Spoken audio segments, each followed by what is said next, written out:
Buenas tardes a todos.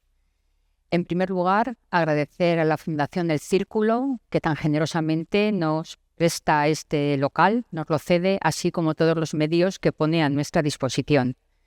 Por supuesto, a todos ustedes que están aquí, a pesar del día que tenemos y que dedican este tiempo a, aprender, a escuchar a estos grandes ponentes que vamos a tener. Cómo no agradecer a los ponentes su esfuerzo y también su generosidad en prestarnos y enseñarnos todo aquello que ellos saben. Presentaré al doctor Guillermo Crespo Herrero, con el que tengo la suerte de trabajar diariamente, y decirles que, como muchos de ustedes conocen, él es oncólogo médico, trabaja en el Servicio de Oncología Médica del Hospital Universitario de Burgos. Gracias, Guillermo, por toda la dedicación que tienes a los pacientes. También él es colaborador y vicepresidente de la Asociación Española contra el Cáncer, un gran entusiasta y promotor de estos días que vamos a participar aprendiendo juntos contra el cáncer, que ya hemos estado en otras sesiones y es una más de todas ellas. Gracias, Guillermo, también por esta idea y, como no, a la Junta que lo ha hecho posible. Saludamos de paso al presidente y al tesorero, que también nos acompañan, así como otros miembros, a Fernando, otros voluntarios. Muchas gracias a todos. Deciros igualmente que el doctor Guillermo Crespo es el responsable del área de tumores urológicos del Hospital Universitario de Burgos y, por lo tanto, nos va a acercar a lo que es el cáncer de vejiga. El cáncer de vejiga es un cáncer, como él nos dirá, menos conocido que otros, tiene menos impacto en la sociedad, pero no por eso es menos importante y también no por eso reduce muchas veces la calidad de vida de nuestros pacientes. Él nos hablará. Su tema es Conociendo el cáncer de vejiga. Paso a presentar a la siguiente ponente, que lo hará el doctor Guillermo Crespo, que la conoce personalmente. Gracias. Buenas tardes a todos. Me uno a los agradecimientos, especialmente en esta tarde lluviosa, a todos por venir y a la Fundación Círculo. Y la segunda charla que tenemos muchas ganas de escuchar nos la va a impartir Fuensanta Gil. Ella es licenciada en Historia por la Universidad de Murcia, es máster en Gestión Cultural por la Fundación Ortega y Gasset y máster en Counseling por la Universidad Ramon Llull, y trabaja como especialista en humanización de la salud. Tiene una amplia formación en cuidados paliativos, también otras enfermedades como Alzheimer, en oratoria y salud, ternura, cuidado y salud. Lo vais a notar solo al oírle hablar, ya cómo lo transmite. Ella es una especialista en cuidados y también quiero destacar que está casada y tiene 3 hijos. Y tenemos muchas ganas de dar también espacio a otros temas, como es el cuidado de los pacientes, la humanización de la salud, y yo creo que nos interesa a todos porque todos somos realmente cuidadores. Así que muchas gracias a todos. Vamos a empezar con la primera charla. Ya sabéis que vamos a hacer las 2 charlas seguidas y después habrá un espacio para el diálogo, para las preguntas y para lo que consideréis oportuno. Tendríamos que hablar más propiamente de carcinoma urotelial, por dónde se localizan los tumores con el mismo tipo de células, pero lo vamos a ir explicando poco a poco. Entonces, que nos suene un poco eso de urotelial. Bueno, yo creo que el aparato urinario, pues más o menos lo conocemos todos. Está formado por los riñones, por los uréteres, que son los tubos que van del riñón hasta la vejiga, y después ya la orina sale por la uretra.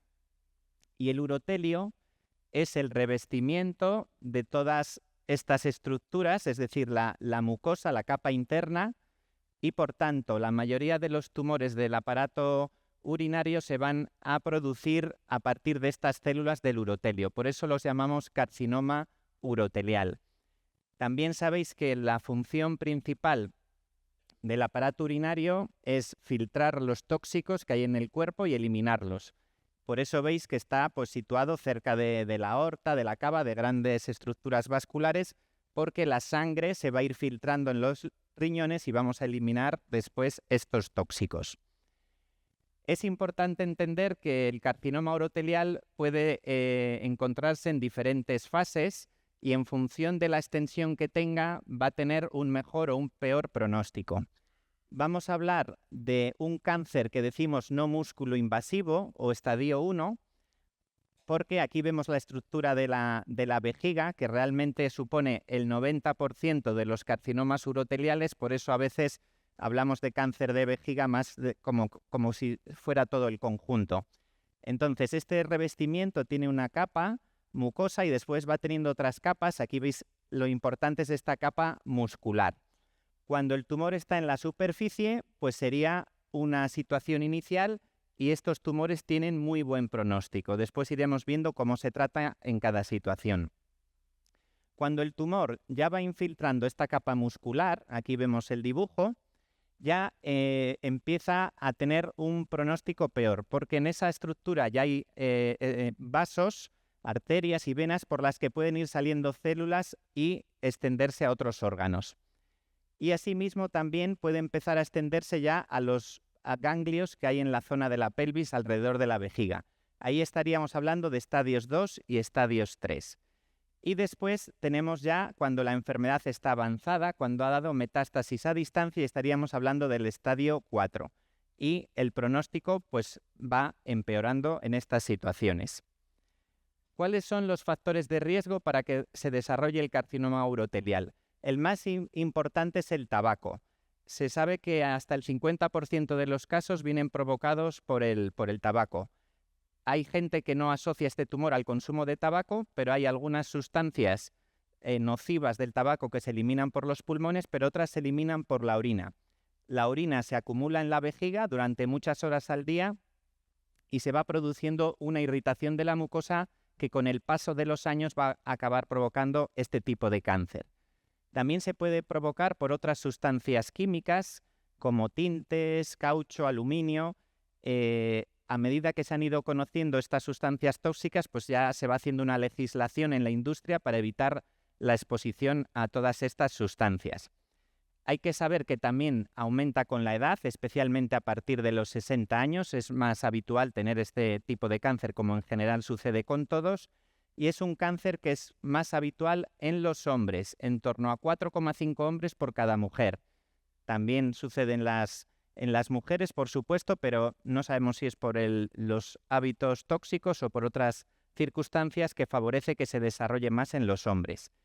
Es poco habitual que se relacione con factores genéticos, es decir, no se hereda a los hijos, no existe ese riesgo, sino que está más en relación con esta exposición a tóxicos.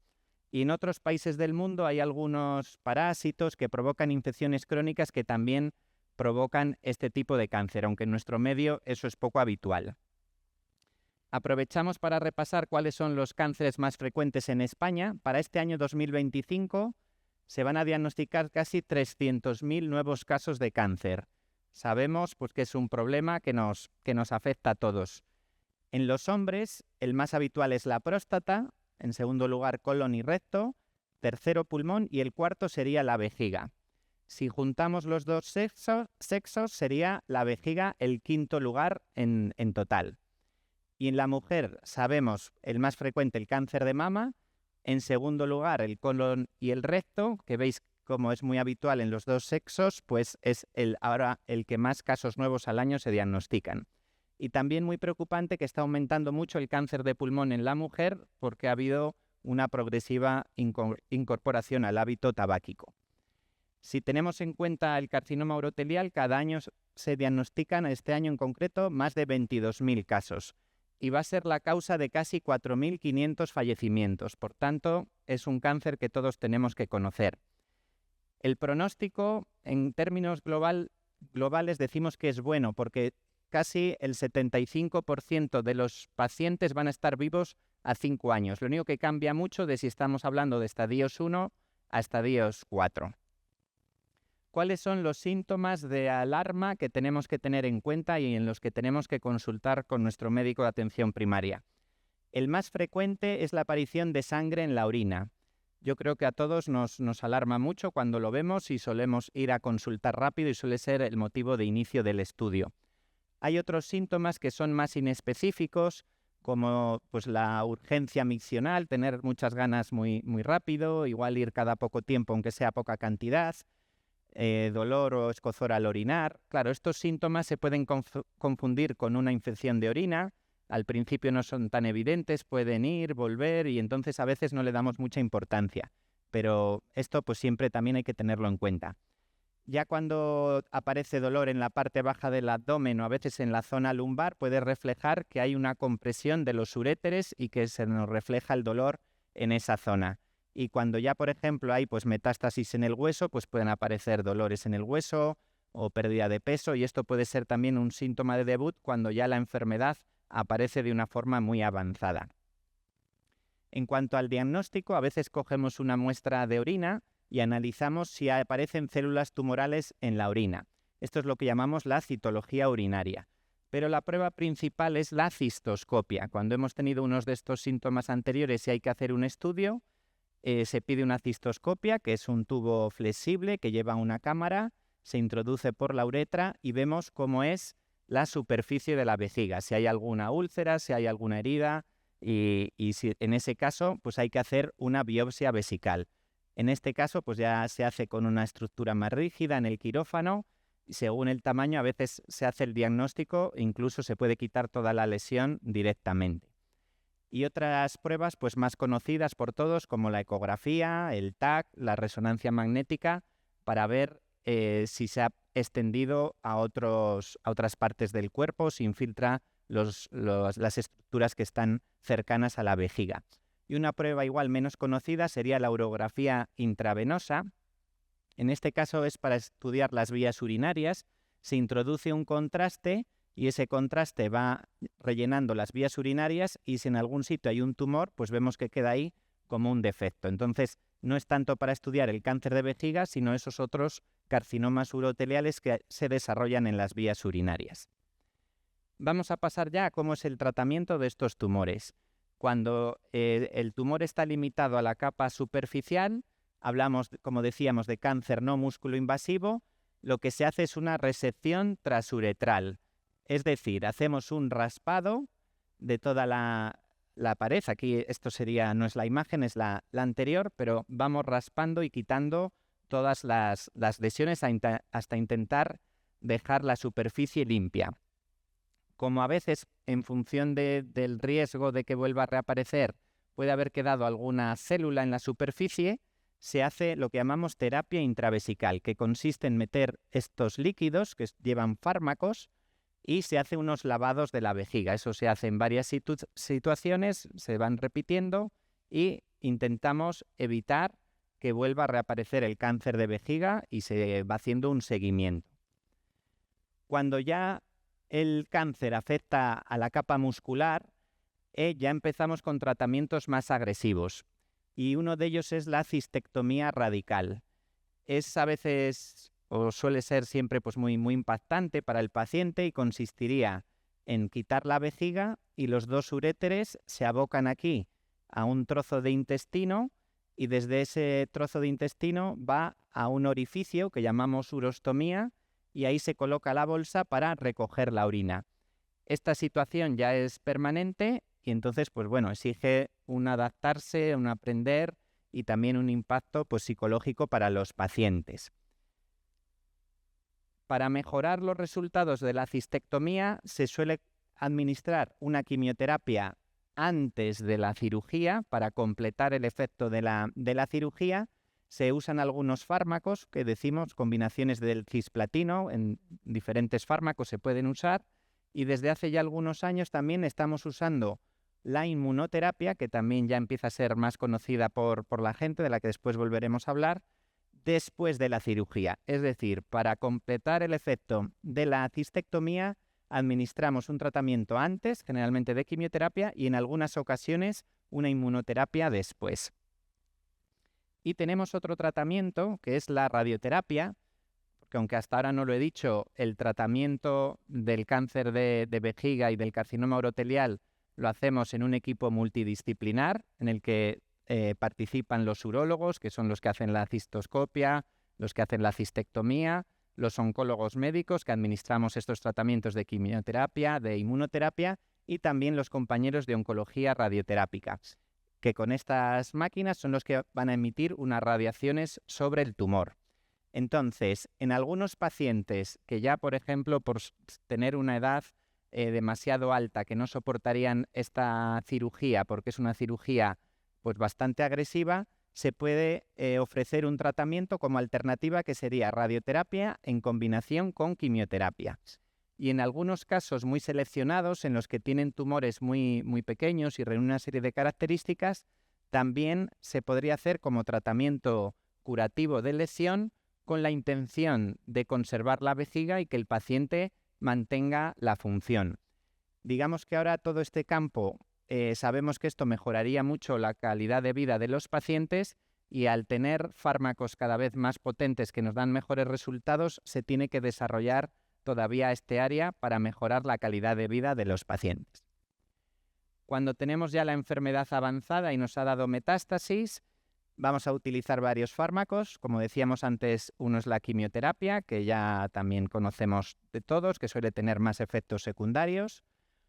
Un tratamiento que siempre nos da mucha esperanza es la inmunoterapia, porque en algunos casos, no en todos, pero en casos que funciona muy bien, podemos ser un largo respondedor. La inmunoterapia, aquí lo que estamos reflejando en esta foto de un microscopio electrónico sería esta una célula tumoral en la que los linfocitos T, nuestro sistema inmune, lo hemos activado con esta inmunoterapia para que sea más agresivo, para que sea más fuerte, y aquí vemos cómo están lanzando una serie de conexiones para liberar una serie de sustancias que van a intentar eliminar a la célula tumoral. Hay veces que con éxito y hay veces que sin éxito, pero esto todavía se seguirá desarrollando, pero ya estamos teniendo muy buenos resultados. Y una última parte son las terapias dirigidas. Son tratamientos pues cada vez más específicos que intentan tener un mejor perfil de seguridad porque son más selectivos. En concreto, hay unos que llamamos conjugados anticuerpo-fármaco. Un anticuerpo pues es una inmunoglobulina, que lo utiliza también el sistema defensivo del propio cuerpo, pero esto está elaborado en el laboratorio. Entonces, este anticuerpo presenta un punto para unirse a una sustancia que está en la superficie del tumor. En este caso, en la vejiga, se llama nectina 4 porque está muy expresada. El anticuerpo se va a pegar ahí y este anticuerpo lleva estas bolitas rojas, que es como la quimioterapia, pero pegada selectivamente ahí. De tal manera que eso que se ha pegado en la membrana después se lleva al interior y una vez que está en el interior se liberan esa quimioterapia para intentar, por un lado, ser más efectivo porque se consiguen concentraciones de la quimioterapia dentro de la célula tumoral en mayor cantidad y se intenta evitar la toxicidad, que sabéis que la quimioterapia a veces afecta a todas las células del cuerpo. Entonces aquí sería un tratamiento más dirigido. Y la segunda de las terapias dirigidas serían inhibidores contra el FGFR, el receptor, que tiene todos nombres muy raros, del factor de crecimiento de fibroblastos. ¿Esto qué es? A ver, nosotros, las células tumorales tienen estos receptores en la membrana. En determinados pacientes se produce una mutación y esa mutación hace que este receptor esté permanentemente activo y está mandando señales al núcleo de la célula para que se reproduzca de manera continua. Por tanto, la célula tumoral crece muy rápido y de manera continua. Nosotros tenemos que hacer un estudio de secuenciación, que también en alguna otra charla lo hemos hablado, para analizar qué genes están alterados, y el grupo de pacientes que tiene esta mutación podemos administrar un fármaco que va a entrar por este canal y va, como para entendernos, como apagar ese receptor que está permanentemente activado. De esta manera somos más selectivos en el tratamiento y también disminuyen los efectos secundarios. ¿Y cómo está actualmente ahora mismo el acceso a estas novedades terapéuticas en España? Pues os quiero hablar en concreto de este estudio. Este es un estudio ya en enfermedad avanzada y aquí hay dos curvas. La curva gris sería el tratamiento estándar, el actual que hacemos con quimioterapia. y la curva azul sería el tratamiento nuevo que decimos experimental, en el que se va a probar si ese fármaco es mejor que el otro.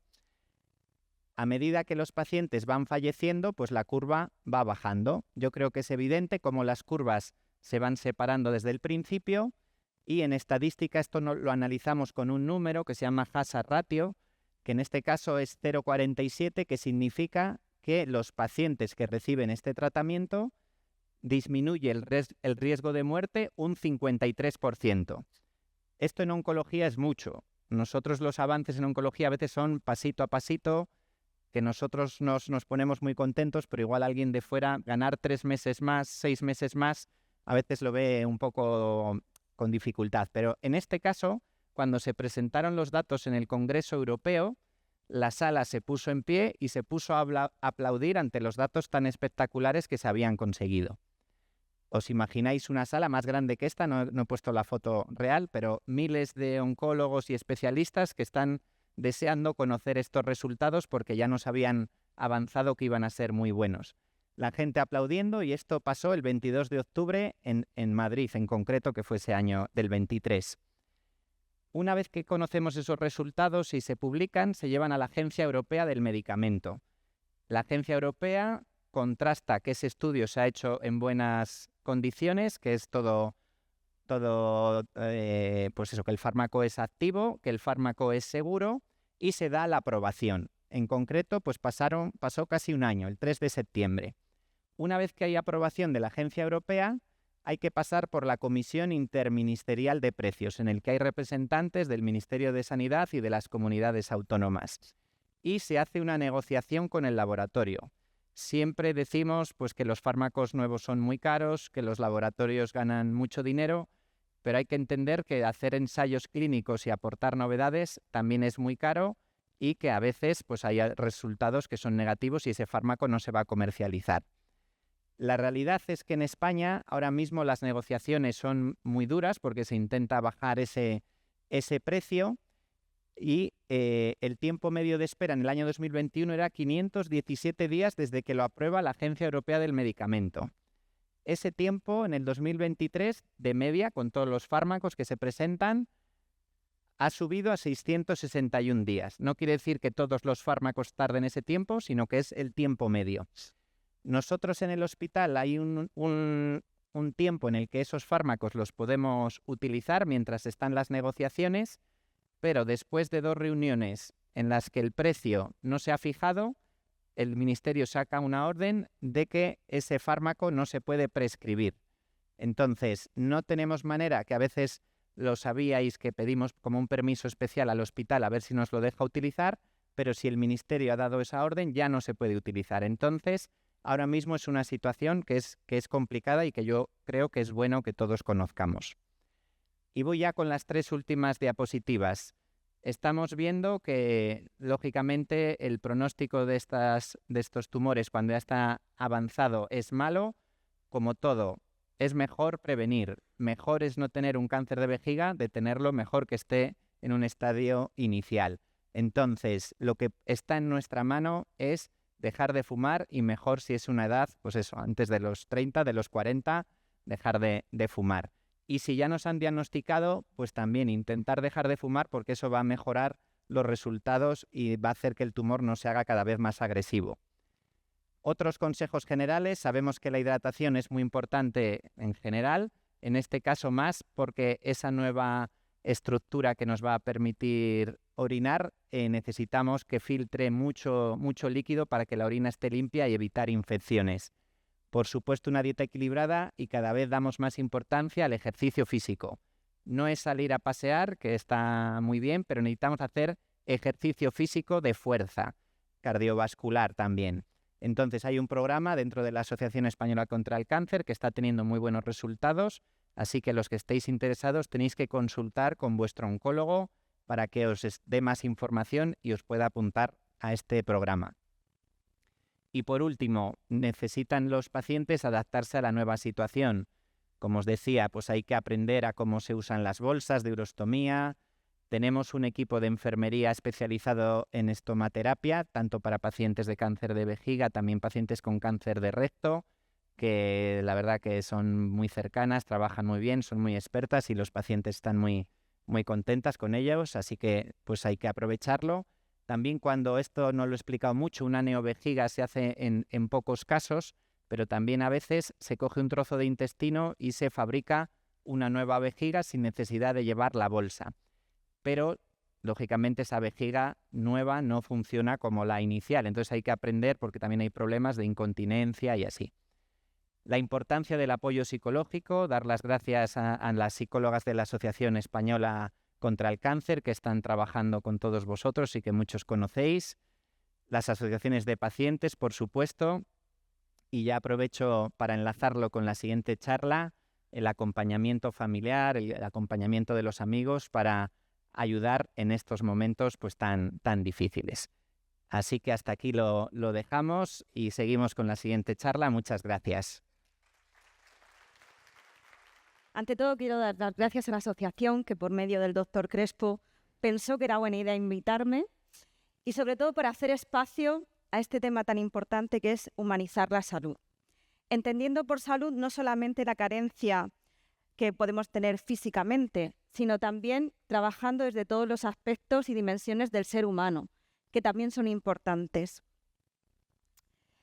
Cuando estamos enfermos, cuando tenemos cáncer, es muy fácil encontrarnos con alguien por la calle, recibir un WhatsApp, una llamada telefónica en la que la gente nos anima a cuidarnos.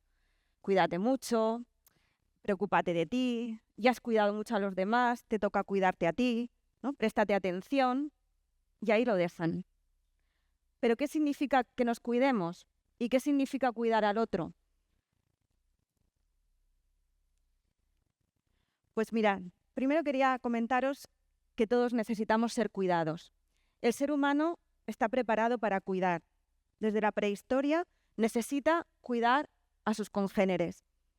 Los pacientes oncológicos, por supuesto, son los protagonistas especialmente aquí, pero también lo son la familia, los amigos, todos los profesionales sanitarios que día a día trabajáis en el mundo de la salud, otros profesionales, dermatólogos, que nos ayudan también pues, con los efectos secundarios que pueden derivarse de los tratamientos, los psicólogos, trabajadores sociales y, por supuesto, los voluntarios. Estamos trabajando con personas en un momento de vulnerabilidad absoluta, es decir, tienen una debilidad grande, no solamente porque lo físico se ha visto afectado, sino porque en el momento que lo físico está afectado, también lo está todo el ser humano. Toda la persona está afectada porque hay una deficiencia en la salud. De manera que hay que ser muy cuidadoso a la hora de acercarnos a la persona que está sufriendo.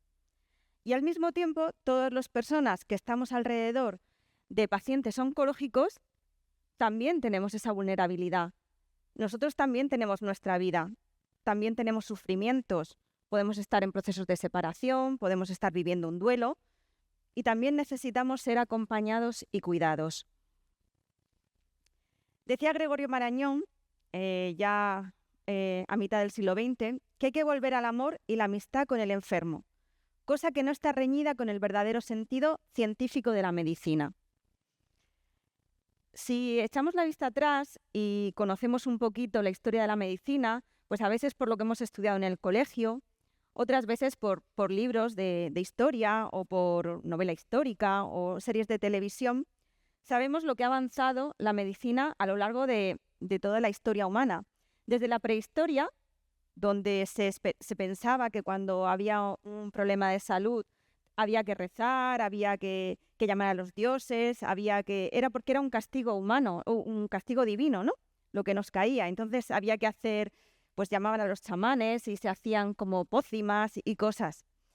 Luego durante la Edad Media, comienzan a utilizarse, también en Grecia y en Roma, comienzan a utilizarse plantas medicinales y se alterna un poco la utilización de los medios naturales con también fórmulas un poco pues como de hechicería y brujería. Más adelante vemos como se da mucha importancia se crean los hospitales y se da mucha importancia al cuidado. Durante la Edad Media, esto es del siglo XVI, un cuadro, vemos como un hospital no tiene que ver mucho con lo que conocemos ahora con el hospital, ¿verdad? Lleno de máquinas, de terapias, de tratamientos. Sin embargo, el ser humano está muy presente en el cuidado del otro. Porque cuando hay una enfermedad, el ser humano es quien realmente se puede acercar y puede tratar con delicadeza y con cuidado a la persona que está sufriendo, al enfermo. Si nosotros vemos las dos imágenes, somos capaces también de darnos cuenta cómo ha evolucionado la historia de la medicina, cómo actualmente es necesario tomar los tratamientos que los médicos, como hemos visto que el doctor Crespo nos explica, van avanzando de forma realmente rápida en algunas ocasiones, aunque a nosotros todavía nos parece lento cuando somos pacientes o cuando somos familiares, queremos que todo vaya mucho más rápido. Sin embargo, en estas últimas décadas todo ha avanzado realmente rápido. Yo creo que de la historia de la medicina son las décadas donde más rápido estamos viendo los avances tecnológicos. Sin embargo, eso para un paciente no es suficiente. Es necesario, es imprescindible para sobrevivir, para sanar, para curar, pero también es importante cuidar. El ser humano no solamente tiene una dimensión física, también tiene una dimensión cognitiva, social, valórica, emocional y espiritual que se ve afectada cuando la enfermedad se abre paso en la vida. Y todas estas debemos tenerlas en cuenta cuando un paciente viene a consulta o cuando un familiar o amigo nuestro le han detectado un cáncer. No solamente podemos pensar que el ser humano de repente le dicen que tiene una enfermedad o que tiene un cáncer y decimos, bueno, pues ahora se ha convertido y le reducimos en un pues bueno, pues donde lo tenga. ¿Qué es de huesos? ¿Qué es de vejiga? Pues el ser humano se reduce a una vejiga. No, el ser humano sigue siendo ser humano y tiene todas estas dimensiones que se ven alteradas cuando irrumpe la enfermedad en su vida. Igual que se ven alteradas las de los familiares, las de los amigos, incluso las de los profesionales sanitarios. Por eso es muy importante que tengamos en cuenta cómo acoger y cómo cuidar al enfermo desde todos estos puntos de vista.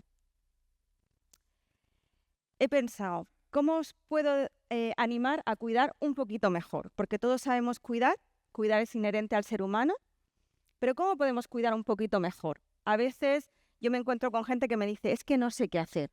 Han detectado una enfermedad a mi hijo, a mi marido, pero ¿cómo lo cuido? ¿Qué le doy?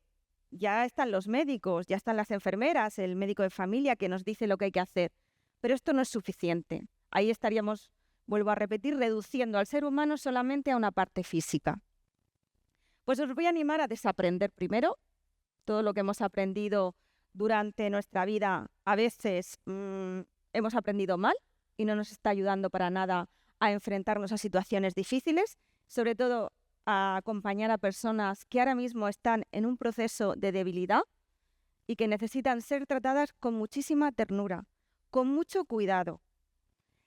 Es como esa persona, como si tuviéramos heridas abiertas en las manos, ¿no? Si tratamos de acercarnos a alguien que tiene una herida, tenemos que hacerlo con muchísima delicadeza. Pues tenemos que pensar que una persona que está enferma también está en esa situación y tenemos que ser muy delicados a la hora de acercarnos a él. Y podemos hacerlo, es muy fácil. Podemos primero desaprender, luego vamos a conocer a la persona a la que nos vamos a acercar y después vamos a custodiar la vida de esa persona que está a nuestro lado.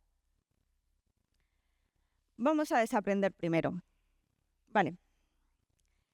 ¿Qué voy a animaros a hacer? Vamos a no invalidar al enfermo. ¿Cómo nos invalida? Bueno, esa persona realmente tiene una deficiencia en la salud, pero no tenemos que pensar que no sabe y que no tiene autoridad sobre su vida. No podemos decir que yo sé más que tú sobre lo que tienes que hacer. Estoy hablando de un cuidador, ¿vale? No podemos decir, por ejemplo, pues mira, no te levantes hoy de la cama. Es que a lo mejor esa persona se encuentra con fuerzas suficientes para hacer el ánimo y levantarse. No tenemos por qué decirle lo que tiene o no tiene que comer. Si esa persona hoy quiere comer, puede comer perfectamente. Vamos a acompañarlo en esa situación que él está viviendo desde lo que él es. No desde un enfermo, sino de lo que yo soy. Yo soy Fuensanta, tengo un cáncer de vejiga, pero sigo queriendo decidir sobre mi vida. Quiero saber si puedo hacer un viaje o no puedo hacerlo. Y según mi físico y mis médicos me recomienden, yo puedo hacer cosas. A veces los cuidadores, por intentar hacerlo bien, coartamos la libertad y sobre todo no dejamos que esta persona siga avanzando y siga siendo persona y ser humano dentro de la enfermedad. Tenemos que tener mucho cuidado cuando vamos poniendo obstáculos al enfermo, al paciente con el que estamos viviendo o trabajando. Minimizar. ¿Cuántas veces cuando un enfermo nos dice, madre mía, esto que ha venido, qué grande es? Pero qué tontería. Que no, que de verdad, que tú vas a salir de esto. Le estamos quitando la importancia y sobre todo estamos cerrando el espacio que nos está dando el enfermo para poder hablar de cómo se siente, de sus miedos, de sus preocupaciones, de sus ansiedades. Minimizar es una cosa que hacemos con muchísima naturalidad. Pensamos que así lo que estamos haciendo es quitarle carga a la enfermedad y que el enfermo sufra menos. Pero lo que estamos haciendo es prohibiéndole un espacio en el que él pueda hablar con los demás y decir cómo se siente, cómo le está afectando haber sido diagnosticado de esta enfermedad, cómo está tambaleándose todo su mundo. Es muy importante que no minimicemos. Generalizar. ¿Cuántas veces en la vida diaria nos pasa a todos en cualquier cosa, pero cuando uno está enfermo, ya os digo, está muchísimo más vulnerable? Decimos, bueno, el cáncer de vejiga, eso le pasó a mi prima. ¡Fum! Súper bien, está genial. No te preocupes, eso pasa enseguida.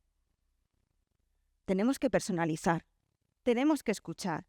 Cuando alguien viene y nos dice, oye, pues te preguntan, ¿por qué no has venido a trabajar? Pues mira, me han diagnosticado un cáncer, es un cáncer de vejiga.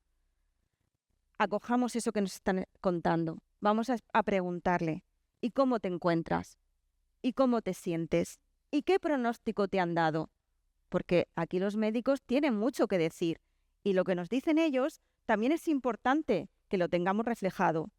Es una cosa importante. No generalicemos, no demos por hecho. Hace poco yo estaba acompañando a una persona que había tenido, que le habían diagnosticado, había tenido una operación de cáncer de mama y al entrar en la habitación del hospital me dice que alguien le había preguntado que por qué estaba allí, le había dicho que era un cáncer de mama y dice, y entonces empezó a contarle historias de cáncer de mama, ¿no? Y ella, que en ese momento necesitaba hablar, decir cómo se sentía, pues todos los miedos que tenía porque tenía hijos pequeños, porque no podía estar llevándolos al colegio, porque su vida se había parado en cierta manera hasta que el proceso, ¿no?, siguiera los tratamientos, se quedó con una soledad tan grande, a pesar de que había alguien que había entrado a la habitación, que tenemos que evitar que esto ocurra, porque es muy sencillo. Ya sabéis, dejar y tratar al enfermo como un ser humano, como a nosotros nos gustaría ser tratados. Conocer. El ser humano, una persona, un paciente oncológico, es biología, que es lo que nos tratan en el hospital también, pero también es una experiencia y es una biografía y trae consigo a una persona que lleva una trayectoria de vida y que su vida está llena de momentos pequeños y especiales. Tenemos que mirar. Dice, hay un libro muy bonito de Jesús Montero que se llama Sucederá la flor, es muy cortito y narra la historia, es poesía, prosa poética, ¿vale? Y en él cuenta un poco la historia de lo que vivió en el hospital cuando su hijo tuvo leucemia.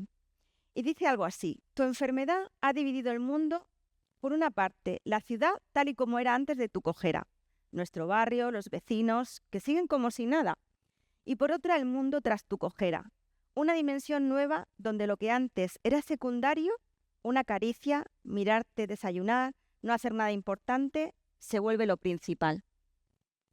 Cuando la enfermedad irrumpe en nuestras vidas, todo cambia. Todos sabemos de alguien que nos ha dicho, mi escala de valores ha cambiado.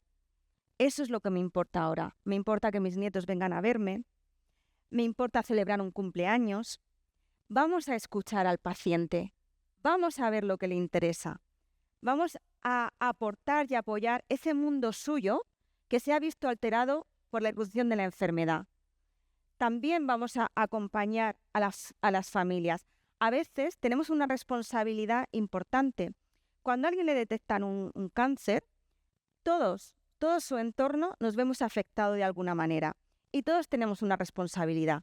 Si somos familia, si somos hijos de la persona a la que han diagnosticado un cáncer, nosotros podemos ayudar físicamente, emocionalmente, yendo a verlo, encargándonos también de sus medicaciones. Conforme el círculo se va ampliando, también tenemos que aportar y que ayudar. A lo mejor la enfermedad le está ocurriendo al padre de mi amiga. No puedo acompañar a lo mejor al padre de mi amiga, pero a mi amiga sí, la tengo que apoyar. O a lo mejor soy la esposa de un oncólogo del UBU y ese día llega bastante triste porque ha tenido que diagnosticar o decir y dar malas noticias. Yo tengo que acompañar al oncólogo, yo tengo que acompañar a la enfermera, al auxiliar, porque ellos también necesitan. Están todo el día trabajando con personas vulnerables, están todo el día trabajando con sistemas y con la enfermedad. Así es que tenemos una responsabilidad, yo llamo, y perdonadme que pueda parecer romántico, pero no os lo es. Tenemos una responsabilidad de amor con el otro. Cuando el cáncer entra, cuando una enfermedad entra, tenemos que despertar y tenemos que sacar lo mejor que llevamos todos dentro. Porque nosotros, a mí me da un poco de vergüenza decir, ¿y tú qué haces? Pues hago humanización de la salud y doy formaciones. Tener que enseñar a ser humanos me da un poco de pudor decirlo. Pero es que a veces se nos ha olvidado. La ciencia ha avanzado a pasos agigantados y a veces nos hemos olvidado que la humanidad vaya avanzando al mismo tiempo que la ciencia. Y una cosa sin la otra no es posible. Es decir, hay pocos, los médicos, las enfermeras, que se encargan de curar, pero todos tenemos la posibilidad de cuidar. Todos hemos sido cuidados desde que hemos nacido y seremos cuidados hasta el final de nuestra vida. Y además tenemos esa doble vertiente, porque somos cuidados, pero también tenemos que cuidar. Es una responsabilidad muy importante y a la que tenemos que despertar. Y es muy sencillo, porque es poner lo mejor que tenemos cada uno de nosotros al servicio de los demás. Custodiar. Al enfermo hay que mirarlo así, con devoción, en toda su integridad. Mirarlo tranquilamente y preguntarle, ¿qué necesitas? ¿Verdad? Eso es muy fácil. Esa pregunta, esas 3 palabras, 2, ¿qué necesitas? Es el mejor secreto que os puedo dar hoy. Cuando no sabemos qué hacer, cómo cuidar, cómo acompañar, escuchemos, preguntemos, ¿qué necesitas? Y dejemos que él piense que necesita, que tenga ese espacio interior, ese silencio para entender y para preguntarse a sí mismo qué necesita y que lo pueda pedir. Al mismo tiempo tenemos que crear un ambiente y un espacio de confianza en el que sabemos que si nos va a decir necesito esto, vamos a hacer todo lo posible porque obtenga eso. Es decir, no quiero que me juzgue si tomo esta decisión. Pues no lo vamos a juzgar. Vamos a intentar que se plantee otras cosas. Vamos a decirle, bueno, no sé si esto será lo mejor para ti, pero vamos a dejar que él decida. Vamos a custodiar la vida del ser humano. Todo ser humano se merece una dignidad. Todo ser humano es terreno sagrado y como tal hay que tratarlo. ¿Qué 4 verbos se me ha ocurrido que os podía decir que son importantes a la hora de cuidar? Estar. Se valora muy poco la presencia, pero la presencia ya dice muchísimo. A veces la persona enferma no tiene ganas de hablar. Está cansada porque a lo mejor ha recibido un tratamiento, porque acaba de ser operada, porque a lo mejor tiene que aceptar la situación que está viviendo y necesita estar en silencio. La presencia de cualquiera de vosotros es muy importante, porque lo importante no es lo que hacemos ni lo que decimos, es lo que somos. Es tener la presencia de decir, estoy aquí con lo que yo soy, con mis heridas también, con mis problemas, porque a lo mejor yo estoy bien de salud, pero también tengo problemas y también tengo una experiencia detrás y un bagaje. Yo sé también, como tú, lo que es sentir dolor y lo que es sentir que me falte algo. Pero estoy aquí, a tu lado, para cuando quieras hablar, hablar. Y cuando no, estar en silencio contigo. Por favor, tener muy en cuenta que estar y la presencia son muy importantes. A veces hay gente que te dice, mira, yo es que prefiero no, es que yo con esto, mira, me pongo mala, ¿no? Ahora, por ejemplo, que es muy típico que a los niños no se los lleve a los entierros, por ejemplo, de sus abuelos, o que no vean al abuelo en la residencia de ancianos o en el hospital. Bueno, vamos a preparar generaciones que sepan también estar durante el sufrimiento, porque el sufrimiento y la enfermedad son partes de la vida. El sufrimiento es vida, porque donde hay sufrimiento es porque hay vida. Entonces hay que estar preparados a acompañar en el sufrimiento, porque si no, dejamos solo al ser humano. Y tenemos que entender que un enfermo hay una parte de soledad que no la va a poder cubrir nadie, pero que no quede por nosotros en todo lo que podamos ayudar, estar a su lado. Vamos a ser nosotros mismos, vamos a trabajar en nosotros, vamos a conocernos. Os voy a proponer un juego. Vamos a pensar en las 3 cosas que son más importantes para nosotros. Puede ser alguien de nuestra familia o la familia en conjunto, el trabajo, me da igual que sea el dinero, no me lo vais a decir, o sea que me da igual. Lo podéis pensar también que es importante además. Lo que queráis, las 3 cosas más importantes que tenéis, ¿vale? Tenéis que prescindir de una.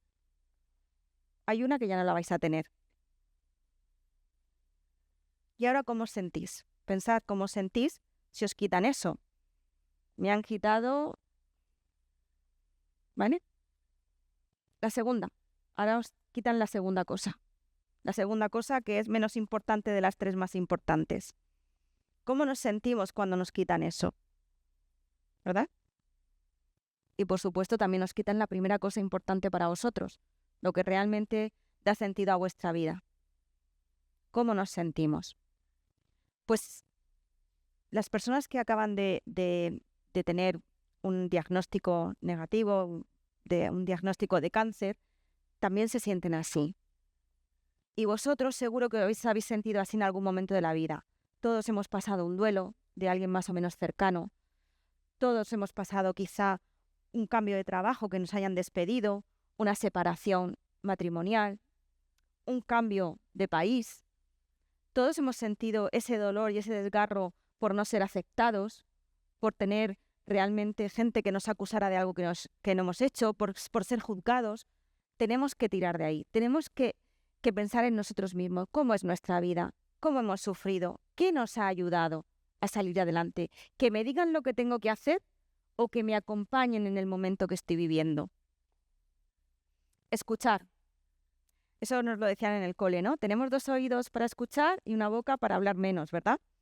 Pues traer eso, escuchar lo que nos dicen, dar esos espacios para que el paciente oncológico, para la persona a la que acompañamos, sea escuchada, para que pueda hablar y no tengamos miedo de las palabras que nos dicen, porque a veces son duras, porque a veces tienen miedo y eso les hace decir cómo se sienten. Vamos a acoger también eso, aunque nos dé miedo. Vamos a intentar cuidar, custodiar el corazón de esta persona que está sufriendo. Aprender. Pues ahora, después de desaprender lo que os he dicho antes, esta vez os voy a decir 2 cosas que creo que son importantes a aprender. Vamos a aprender a mirar, a observar. La comunicación no verbal que tan de moda se ha puesto, ¿no?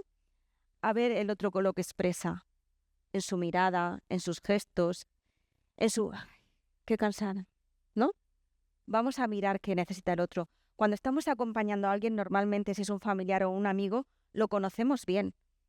Entonces vamos a recoger también esa comunicación no verbal que tienen, vamos a recogerla, nos la vamos a guardar y la vamos a custodiar. Y si en algún momento vemos que es el momento oportuno, decir, ¿qué te pasa hoy? Te noto que estás especialmente cansado, que te faltan las fuerzas. Démosle pie para que pueda dialogar, para que encuentre un espacio donde se sienta seguro, donde pueda encontrarse acogido. El cuidado es un diálogo entre 2, pero no siempre un diálogo con palabras. Es muy importante el precio y el valor del silencio. A veces solamente con un silencio estamos ayudando mucho, pero recojamos todo lo que nos diga, todo lo que nos transmita el otro, que además en el momento de la enfermedad no siempre tenemos ganas de hablar y se transmite mucho con los gestos. y con las actitudes. Entonces vamos a ser expertos en recoger todo esto que su cuerpo, que sus formas nos están diciendo. Me dejáis que ponga una frase de la Madre Teresa de Calcuta, porque creo que todos podemos estar de acuerdo, tengamos las mismas creencias que ella o no, que realmente fue una gran cuidadora y no hace tanto tiempo que nos ha dejado, ¿no? Existen medicinas y cuidados para toda clase de enfermedades, pero a menos que se den manos bondadosas para servir y corazones generosos que amen, no creo que se pueda curar la terrible enfermedad de no sentirse amados. No hay, de momento, cura para todo. No todo puede ser curado. Lo sabéis, pero sí todos podemos ser amados y sí todos podemos amar. Tenéis un problema, habéis entrado en esta charla y os acabo de decir que tenéis una gran responsabilidad de cuidar y de amar a los demás para hacerles la vida más fácil. Así es que vosotros sabéis qué hacéis con esto a partir de ahora. Si lo dejáis a un lado y seguimos con las prisas de nuestro día a día, pensando que vamos a hacer esto, vamos a hacerlo más allá, que tomen la medicación, qué tratamiento es el mejor, eso es imprescindible. Cuando hay unos tratamientos, cuando se ha hecho un diagnóstico y hay unos tratamientos, hay que ser realmente obedientes con los médicos, con las enfermeras, con los auxiliares y tomarnos la medicación y tomar el tratamiento. Pero no nos olvidemos de amar, no nos olvidemos de cuidar, porque todo esto es lo que da sentido a la vida del ser humano. Así es que muchísimas gracias. Muchas gracias, porque la verdad que nos has hecho, yo creo que pensar, reflexionar el día a día, verdaderamente con cada palabra. Yo creo que veo que hay aquí algunas compañeras que veíamos, ¿verdad? Nuestra actividad diaria la podemos ir reflexionando en cada una de las cosas que nos has dicho en todo. De verdad que felicidades por todo lo que nos has hecho, o a mí por lo menos me has hecho pensar y ver qué podemos hacer. También, Guillermo, pues verdaderamente el cáncer de vejiga yo creo que nos lo has puesto ya perfectamente, que sabemos un poco más de lo que es esto, que yo creo que también nos has dado mucha esperanza, porque bueno, estos estudios que aquí has presentado, aunque no sea tan reciente, pero vemos que verdaderamente el cáncer de vejiga, bueno, pues va también hacia adelante, ¿no? Y que podemos tratarlo y que podemos vivir cuando esto aparece. Entonces, pues decir, Guillermo, que podemos ahora mismo, a pesar de todo esto, de los fármacos, ¿no? Que estamos ahora en una situación quizá, pues bueno, un poquito ahí justa, ¿no? Que a lo mejor no nos autorizan todos aquellos que queremos, por lo que hemos visto y nos ha explicado claramente que no es cuestión de que el que tenga que firmar diga sí o no, según el día, sino porque está sujeto a una legislación que a veces es un poco difícil de entender desde el otro lado de la mesa y cuando somos pacientes. Entonces, bueno, yo creo que esto, ¿cómo lo ves? Pues mira, no se trata de alarmar, No, esto es lo por primero. supuesto. Yo creo que la atención que se da a los pacientes sigue siendo excelente, que nosotros somos los primeros en nuestro trabajo, que si, por ejemplo, conocemos un ensayo clínico con un fármaco nuevo que no se puede hacer en nuestro centro y está fuera, buscamos las gestiones para que ese paciente pueda participar en el ensayo, que otras veces pedimos autorizaciones para fármacos que todavía están en ese proceso de financiación y que desde la gerencia del Hospital de Lubu pues nos dan muchas facilidades, el servicio de farmacia. Nosotros todo lo justificamos y buscamos y tenemos acceso a esas últimas novedades, y hay veces que es que la legislación pues es la que es y no se puede, pero también es verdad que ahora tenemos muchas armas que son muy buenas y que queremos seguir incorporando nuevas, porque al final hay pacientes que necesitan todavía algo más, porque a algunos les van muy bien los fármacos y otros no. Entonces, decir, pues eso, que hay que tranquilizar un poco, pero a la vez, pues bueno, que a veces no se oye por ahí, parece que todo es fenomenal. Yo creo que a veces también tenemos que ser un poco críticos, y también hay las asociaciones de pacientes, pues eso, ser un poco reivindicativas. Hace poco ha habido unos casos de fármacos en cáncer de mama, que es pues un grupo de pacientes pues más jóvenes, que se unen más, hacen pues igual más ruido y han conseguido que esa autorización se acelerara. Entonces, bueno, yo creo que es un camino, pero también estad tranquilos de que tenemos afortunadamente pues muy buenos fármacos. Muy bien, muchas gracias. Yo creo que también esa tranquilidad es importante transmitirla. Eso es. Yo voy a hacer una pregunta, en lo que la gente se anima. Igual estamos todos así como con cosas muy profundas y que tampoco sabemos casi ni cómo preguntarlo. Entonces yo voy a empezar por una cosa como más práctica. Bueno, hemos dado aquí un primer paso para decir, vamos a hablar de humanizar la salud, de cuidarnos. Entonces, yo veo que en el futuro los hospitales y los servicios de oncología van a cambiar mucho. Por ejemplo, mañana tenemos el comité de tumores geniturinarios y yo me junto con los urólogos, con radioterapia, con farmacia, con anatomía patológica, un montón de servicios. Y yo ahora tengo más relación con ellos que con mis compañeros de oncología médica. Y tenemos más cosas en común. Entonces, habrá un día en el que en el servicio estemos no los oncólogos, sino todos estos especialistas juntos.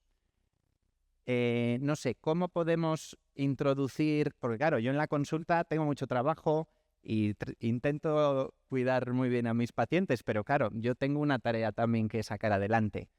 No sé cómo te imaginas tú en el futuro en un servicio ideal. Pues no sé, cómo poder cuidar más al paciente desde dentro del hospital, qué cosas se podrían ir introduciendo, otras personas que puedan estar allí ayudando, no sé, ¿cómo lo verías eso? Bueno, yo veo que la labor que hacéis los médicos, eso que estabas comentando, que habéis comentado del tema de la medicación, ¿no?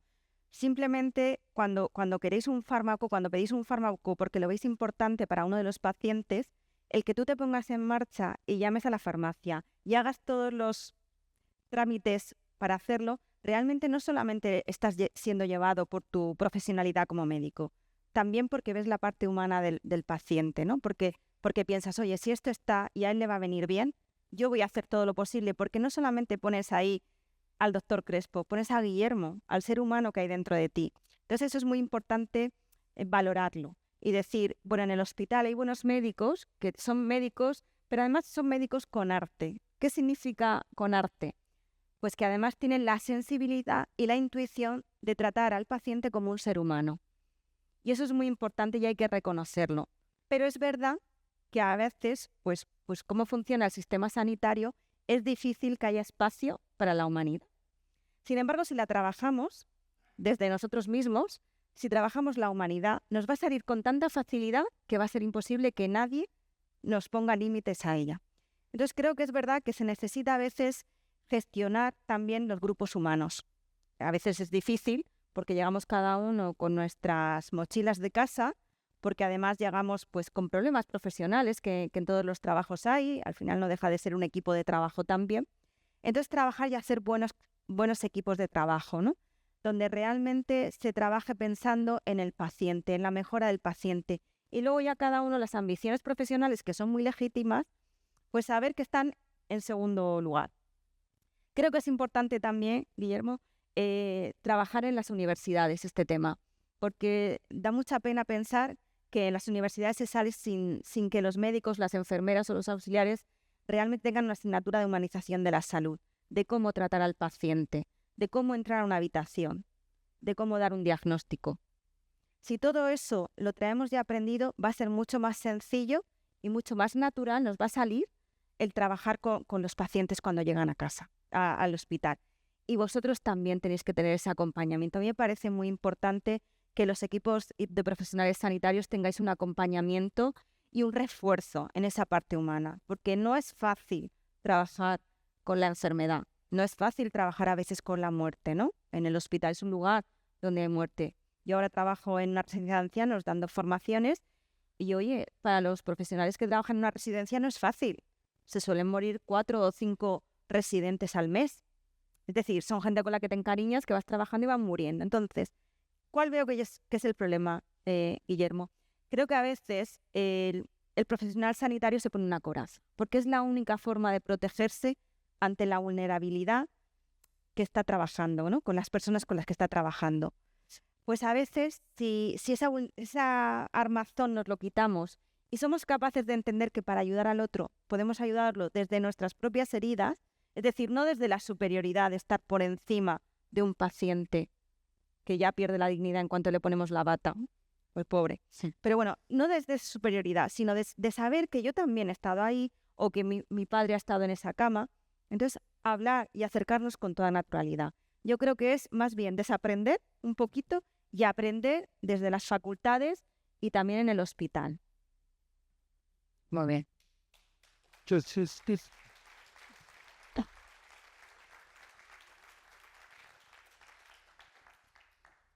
¿Tenemos alguna pregunta?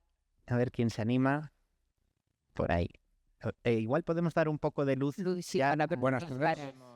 Gracias. Gracias. Perfecto. Sí. Así nos ponemos caras. Mi nombre es Alberto. Quisiera hacer una pregunta a la chica Fuensalda. Vamos a ver, cuando tú estás cuidando a alguien con una enfermedad de cáncer y tal, ¿hasta qué punto puedes intentar hacer que no haga algo que le va bien, pero que está mal hecho? Me refiero, por ejemplo, para que me clarifico, una persona que toma habitualmente dosis de morfina Sí. muy altas y se empeña en conducir, porque conducir para ella le gusta, le motiva, es decir, pero son dos cosas que están enfrentadas. Claro. Entonces, cuando entras ¿hasta qué punto puedes decirle, pues no conduzcas? Cuando sabes que el no conducir, joder, le minimiza como persona. Vale. Gracias, No sé Alberto. si me has entendido la pregunta. Sí, perfectamente, claro. Es que esto del cuidar es como muy cotidiano y es del día a día. Entonces nos pasa a todos en muchas cosas, en muchas facetas. O sea, que lo entiendo perfectamente. Primero, si estás cuidando tú, enhorabuena. Y ánimo, y cuando necesites ser cuidado, pídelo. ¿Vale? Porque tú también eres una persona y también necesitas ser cuidada y acompañada. ¿Vale? ¿Qué te diría yo? Pues mira, hay que intentar que la motivación salga del paciente. Es decir, cuando imponemos, cuando damos consejos, normalmente es difícil que obtengamos algo. Pero si intentamos que esa persona encuentre la motivación y vea lo razonable del consejo que le estás dando, es posible que sí que se afiance y se fidelice a ese consejo. Vamos a ver, ¿cómo podemos hacer? Podemos preguntarle, ¿vale? ¿Por qué quieres conducir? ¿No? Y ella te puede dar sus razones. Y también le puedes decir, oye, ¿por qué no vemos, vamos a hacerle como un razonamiento didáctico? ¿Por qué no vemos qué consecuencias tiene la morfina en la conducción? Entonces, o hablas con los médicos, o realmente lo buscas en algún sitio, o con el médico de familia, y dices, ¿qué ocurre si tomo morfina? Para la conducción, ¿qué le puede ocurrir? Y además ponerle en evidencia qué le ocurre a otro ser humano si ella conduce en ese estado. ¿Qué puede hacer? ¿Qué puede ocasionar? Y tocar un poco esa parte más humana que ella tiene, ¿vale? Claro, es verdad que estamos trabajando con seres humanos, que por mucho que tengan una enfermedad, si ella quiere conducir y quiere conducir, a veces piensa que ahí tenemos que entender que quizá ella se siente que su valor está en eso. Me han despojado de muchas cosas, ¿cómo me van a quitar la conducción? ¿No? Podemos pensar, es que ya estoy renunciando a muchas cosas, estoy renunciando a mi vida, a lo que yo hacía antes, estoy renunciando a salir, a viajar, porque estoy en un tratamiento. ¿Cómo voy a renunciar a conducir, no? Entonces yo te recomiendo, primero, que le hagas un poco un análisis didáctico de lo que ocurre cuando toma morfina y también que incluso formes equipo con el médico, ¿vale? Y entre varios familiares, sin que se sienta nunca atacada, sino que le preguntéis, ¿qué te ocurre? ¿Por qué quieres conducir? ¿Tú qué piensas que puede ocurrir si conduces con síntomas y con efectos de la morfina? Que te lo diga ella. ¿Estás segura? Pues mira, déjale espacio. Que sea ella la que llegue a la propia conclusión. Porque a veces, cuando un enfermo es cuidado, a veces siente un poco de rabia hacia el cuidador, ¿vale? Porque se siente agobiada. Realmente, los límites se lo pone la enfermedad. Pero claro, nosotros que estamos al lado de un enfermo y estamos cuidándolo y estamos diciéndolo, mira, esto quizá no es bueno, se sienten acorralados. Y al final, en la confianza, y esto psicológicamente, antropológicamente está estudiado, al final en ese espacio es donde tú sacas, porque es donde tienes la confianza de decir dar una pataleta, ¿vale? Entonces yo te animo a que entables un diálogo en el que tú seas el que escuche, en el que le des espacio a ella y en el que intentes, con mucha mano izquierda, que ella llegue a la conclusión que tú estás viendo tan claramente. Ella se aferra a eso porque es un valor en su vida y porque cree que lo puede seguir haciendo. Y hay otras muchas cosas que ya no puede seguir haciendo. Entonces, que sea ella la que te responda. No le des tú. A veces hay que, pues eso, aunque nosotros como cuidadores podamos intuir, ¿vale? Porque el arte es intuición, ¿no? Y podamos intuir hacia dónde nos lleva un tratamiento o la enfermedad, tenemos que guardar silencio y dejar y crear los espacios apropiados para que sea el paciente o el enfermo el que hable y el que piense dónde le va a llevar eso. No sé si ahí tú crees que con la persona de la que me hablas podrías tener algún resultado. Sí. No. No porque soy muy cabezota, quiero decir, y porque a ella eso le ayuda a seguir. Es decir, ella lo que dice es, bueno, cuando me arrastre, ya necesitaré. Pero es un ejemplo que te he puesto, Sí. pero antes en la vida diaria hay muchos. Claro, sí. Hay muchas situaciones que dices, que en otras situaciones, en condiciones normales, antes de la enfermedad, hubieras Sí, confrontado. pero que ahora pues te tienes que callar. Entonces, ¿hasta qué punto te tienes que callar y decir, pues no, esto no es así y ya está? Aunque tú le digas las cosas.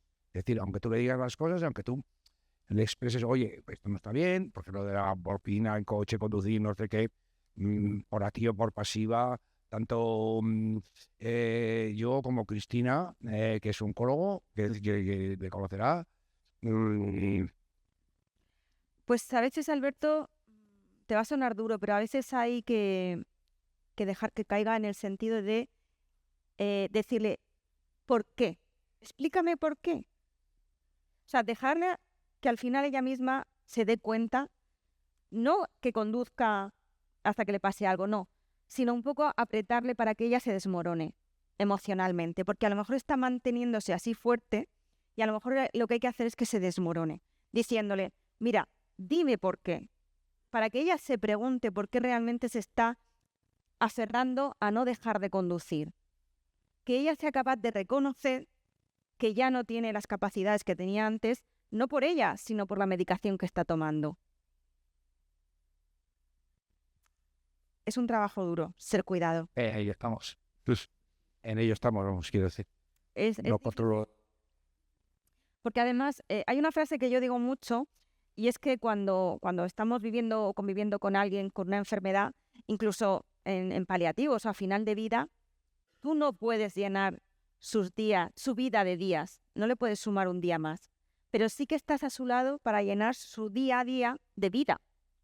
Entonces, claro, eso realmente es un desgaste muy grande, porque tú también, yo siempre digo, ¿no?, que el enfermo es el protagonista de su vida y tú eres pues un actor secundario, pero claro, tú eres el protagonista de tu vida. Y claro, ahí se produce pues a veces situaciones bastante difíciles, ¿no? Donde, bueno, pues a veces nos toca pues al cuidador también estar en un segundo plano y acoger mucho el mundo también emocional de todo lo que está viviendo el paciente, no solamente lo físico, sino también lo psicológico, que es más difícil que coger lo físico a veces, ¿eh? Porque claro, sale a veces, como he dicho yo al doctor Crespo, ¿no?, ese caparazón que nos ponemos, ¿no?, para protegernos. Pues una persona que se siente vulnerable físicamente quiere mantener otras de sus habilidades o rutinas que ella tiene en su vida y se hace fuerte ahí. Entonces a veces desmontarlas y que caiga emocionalmente a veces es un poco necesario. Sobre todo tú ten en cuenta que nadie mejor que tú la conoce. ¿Alguna pregunta más? Sí, sí. Tenía otra pregunta para ti, para usted, Para mí. Para él. Sí, no, el tema de los medicamentos que no se pueden, o sea, no se pueden administrar todavía por un tema ¿es un tema político? ¿Es un tema de ponerse de acuerdo en el dinero que cuesta? Depende de ¿Cómo va eso? Es decir, porque los medicamentos existen, pero no se aplican por un tema, no entiendo muy bien de qué. Si es Sí, político, si es económico, si es de las dos cosas. pues sobre todo es un tema económico. Cuando se aprueba el fármaco, generalmente en Europa, el primer país que lo aprueba es Alemania. Y ese precio, Alemania decide negociar y sale un precio. ¿Qué es lo que pasa en España? Que decimos, ese precio es muy caro, lo queremos pagar más barato. Pues hasta, yo creo que todos, si puedes conseguir un fármaco más barato, pues fenomenal. ¿Cuál es el problema? Que si tú aquí dices, no, yo quiero al 50%, por decir algo, de lo que se paga en Alemania, pues la empresa dice, no, por ese precio yo no te lo doy. Y entonces ahí hay una negociación. Esa negociación, yo no soy experto ya en ese tema, de si es mejor apretar para que bajen, de no, al revés, porque estamos perdiendo tiempo para que pacientes estén recibiendo el fármaco. Pero el ministerio ahora mismo saca una nota y dice este fármaco ha demostrado que es útil, pero por motivos de sostenibilidad económica del sistema no se aprueba. Y eso sale por escrito en documentos. Y dicen eso y ya está. Entonces, pues simplemente que se tiene que saber que eso es así.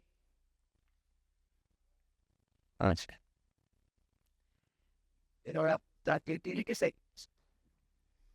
Pues la frustración es sobre todo para los pacientes y sus familias y también para nosotros que queremos dar lo mejor a nuestros pacientes, pues también es una frustración, sí. Yo me refiero a ustedes, que saben cómo ayudarnos y no fue. Sí, sí. ¿Y qué podemos hacer ahí? Pues yo creo que habrá veces en el que hay que hacer ruido. Eso. Vamos, que eso habrá que irlo viendo. Por eso hay la fuerza de las asociaciones de los pacientes. Yo creo que los pacientes son los que tienen la autoridad para salir a decir, oye, que la gente sepa que hay un fármaco y que no lo podemos utilizar. Y entendemos un tiempo razonable de negociación y así, pero bueno, que a veces pasa el tiempo y hay fármacos que no se han aprobado en España. Y pues las calles están libres y somos muchos. Sí, sí. Ahora que empieza a hacer bueno. Efectivamente. Yo, Fuente, quiero hacer otra pregunta.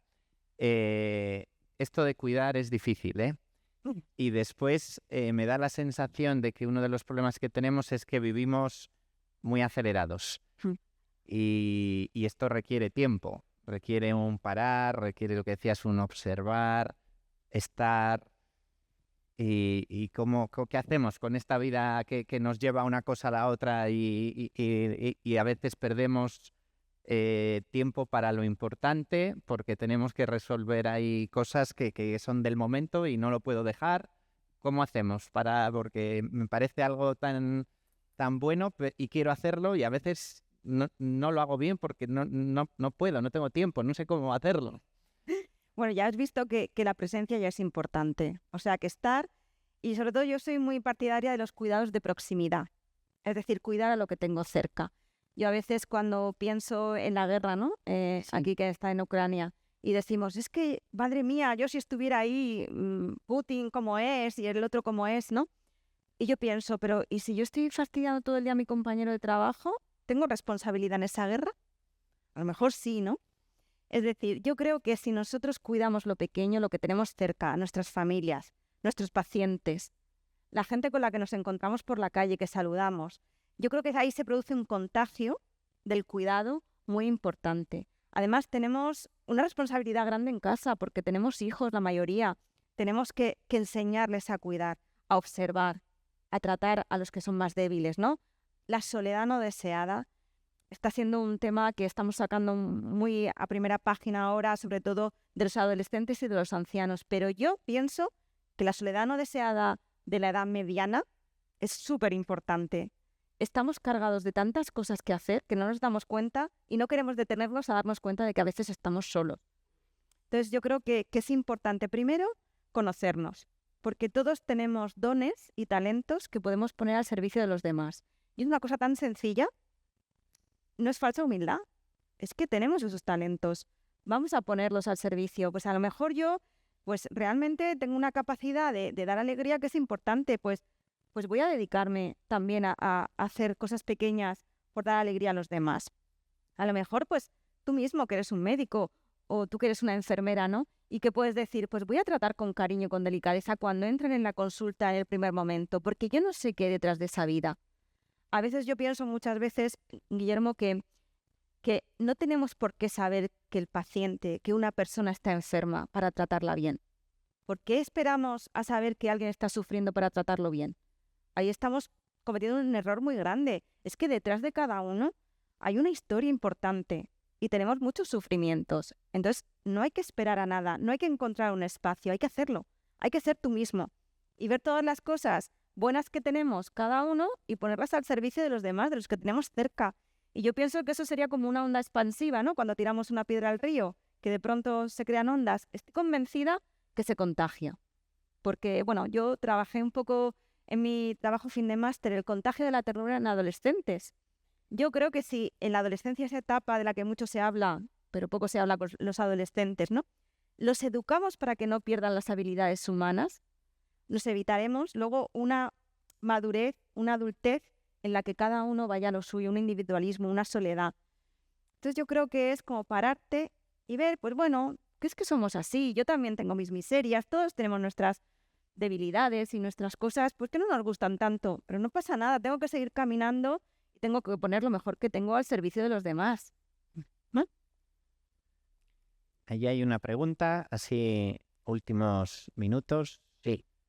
Soy paciente durante 11 años de cáncer de vejiga y el gozo, perdón, estoy un poco nervioso, y el gozo de un pozo a continuación cáncer de próstata.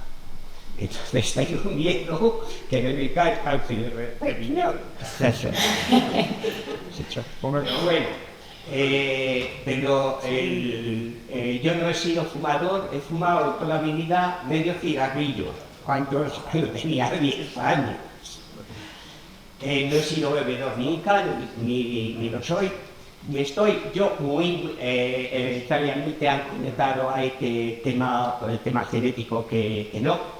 Yo estoy muy convencido, pero muy convencido por el tema de la contaminación, tema de insecticidas, tema de pesticidas. He trabajado durante 41 años en una fábrica de piensos y la verdad es que me da pena, mucha pena todo lo que vi allí. Y de hecho no como pollo, no como huevo, no como muchas cosas. Me imagino que eso ahora estará bastante controlado. Y eso. Sí que me gustaría sugerir que intentemos, dentro de lo que podamos, hacer una alimentación natural. Dentro de lo que se puede. Comprar a hortelanos, si tenemos la suerte de vivir en un pueblo y hacernos nuestras propias verduras, frutas y todo esto, pues desde luego que muchísimo mejor. Luego es muy importante las medicaciones, por supuesto que sí. Y lo que comentaban por ahí, por el tema de conocemos las multinacionales farmacéuticas, el grandísimo poder que tienen. El grandísimo. Torean a gobiernos, torean todo lo habido y por haber. Entonces no nos queda más remedio que, como se dice vulgarmente, entrar por el aro. Vale, tengo, me parece que he comentado que he estado 11 años con cáncer de vejiga, llevo 2 años y medio peleando con el cáncer de próstata, operado y todo esto. Y bueno, en el voluntariado, sí, he hecho voluntariado, es un tema que no me gusta mencionarlo mucho, así no he hecho nada. Pero he aprendido a escuchar. Me ha venido muy bien porque he aprendido a escuchar. Pienso que no sabemos escuchar. Y esa es una cosa muy buena, saber escuchar. Y claro, creo que a las personas afectadas por cáncer les habrá pasado a muchos como a mí, que ha habido un antes y un después. Uno, pues tienes una vida muy eso y tienes el cáncer y te dice, quieto, que esto no es lo que parece. Y uno piensa, reflexionas y todo esto y entonces se ve. A mí me ha venido muy bien, no tengo ninguna cultura, como se dice, académica. Soy el típico fracasado escolar que no llegué ni a graduado escolar jamás. Pero siempre me ha gustado mucho leer y me ha gustado mucho la filosofía. Y he leído mucho sobre filosofía y me ha venido maravillosamente bien, pero maravillosamente bien. Y la filosofía ha sido, digamos, como un después. Sigo ahora leyendo y me encanta la filosofía y escuchando podcasts y todo, en fin, todas estas cosas que se llevan ahora. Y luego, una de las cosas que me dice mi doctora, la doctora Gonzalo, me dice, oye, es que hay que, bueno, le dije en una de las consultas, digo, oye, que salgo 10 o 12 veces a mirar toda la noche, digo, esto así no puede ser. Y dice, bueno, pues conviene que hagas unos ejercicios específicos para fortalecer la zona pélvica. Bueno, pues yo todos los días, prácticamente todos los días, lo primero que hago cuando estoy levantando es hacer media hora de ejercicios físicos, bueno, ejercicios específicos, digamos, para fortalecer. Bueno, que he llegado de salir, de ir al baño 10 o 12 veces por la noche a una o dos. De llevar compresas y salvaslip y todo eso hace ya un tiempo a no llevar absolutamente nada. Lo digo por si alguien le puede servir de experiencia, mi experiencia, vamos, valga la Y luego es muy importante, por supuesto, yo he tenido muchísima suerte con la doctora Gonzalo, muchísima suerte, porque aparte de ser una gran persona, me ha escuchado, me ha atendido, es una gran profesional. La verdad es que otro tema que tampoco me gusta mucho mencionar, pero bueno, Qué bien. ahí está mi experiencia personal. Y luego pues me parece que por aquí tengo aquí, digo, a ver si me va a pasar como a Rajoy, que escribo y luego no sé lo que escribo. Pero bueno, lo que sí es cierto es un consejo, y de hecho lo hago, cuido muchísimo la alimentación. Ojito, por ejemplo, con el avecré. Digo, lo del avecré, como puedo decir, de muchas cosas. Tiene glutamato monosódico. Eso es veneno. Eso es veneno, y como decía mi suegra, poco veneno no mata. Pero cuidemos mucho la alimentación. Bueno, no quiero acaparar más. Gracias. Gracias, Abel. Muchas gracias. Gracias. Su aportación.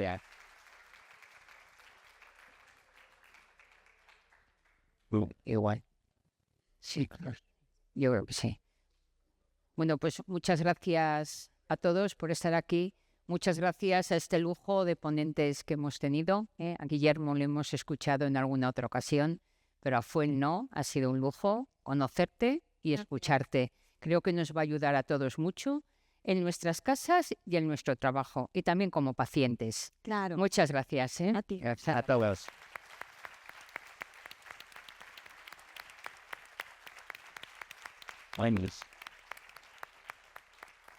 Eh,